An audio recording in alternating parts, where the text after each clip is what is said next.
மாமா. அட வாப்பா சுந்தரம். சுந்தரம் என்னப்பா கையில என்ன? மாமாக்கு ஏதாவது கிஃப்ட் எடுத்துட்டு வந்திருக்கியா? அது வந்து மாமா. அட சொல்லுடா. இல்ல நேத்து பணம் வாங்கிட்டு போயிருந்தேன்ல, அதை கொடுத்துட்டு போலான்னு வந்தேன். நீங்க எதுக்கு சுந்தரத்துக்கு பணம் கொடுத்தீங்க? இல்லடி சும்மா இருக்கியா? செலவுக்கு இல்லைன்னு சொன்னா கொடுத்த. அம்மா இவ்வளவு சீக்கிரம் உனக்கு எப்படி பணம் கிடைச்சது? அன்னி கொடுத்தாங்க மாமா. அன்னைக்கு தெரியக்கூடாதுன்னா வாங்கிட்டு போனேன். அப்புறம் எப்படி அவளுக்கு தெரிஞ்சது? எப்படியோ தெரிஞ்சு போச்சு மாமா. இந்தாங்க. ஏங்க சுந்தரத்துக்கு எதுக்கு பணம் கொடுத்தீங்கன்னு கேட்டுட்டு இருக்கேன். எனக்கு பதில் சொல்லாம அவன்கிட்டயே பேசிட்டு இருக்கீங்க. சும்மா வாங்கினவன் அவன்கிட்ட பேசிட்டு இருக்க. போகல நீ சொல்லு சுந்தரம். அன்னி உடனே இந்த பணத்தை கொடுத்துட்டு வர சொன்னாங்க மாமா. நான் கொடுத்தேன்னு சொன்னியா?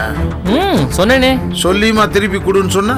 ஆமா மாமா, இந்த பணத்தை என் கையில கொடுத்து கையோட கொண்டு கொடுத்து அவங்களே கொடுத்தாங்க. இப்போ உங்க அண்ணி எங்க இருக்கா? ஹோட்டல்ல மாமா. பாப்பலாம். சுந்தரம் அந்த பணத்தை கொடுத்துட்டு போப்பா. ஏய் ஏன் அவன்கிட்ட பணத்தை கேக்குற? குடு. ஏன் நம்ம வீட்டு பணம் தானே, அதான் திருப்பி வாங்கினேன். என்ன குடுடி.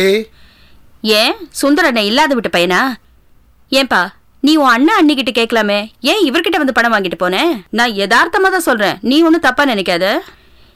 எங்க இந்த மாதிரி எனக்கு தெரியாம இன்னும் எத்தனை பேருக்கு பணம் கொடுத்துருக்கீங்க? அதிக பிரசையா பேச.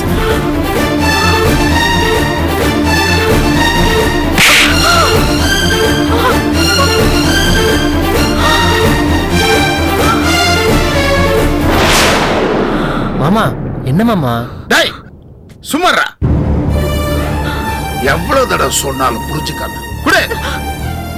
வா.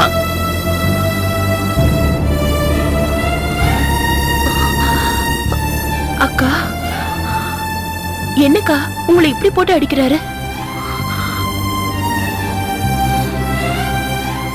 இந்த ஆம்பளைங்களே இப்படிதான்க்கா, கண்டபடி செலவு பண்ணுவாங்க. பொண்டாட்டி கணக்கு கேட்டா மட்டும் ஒத்துக்கிட்டு கோவம் வரும்.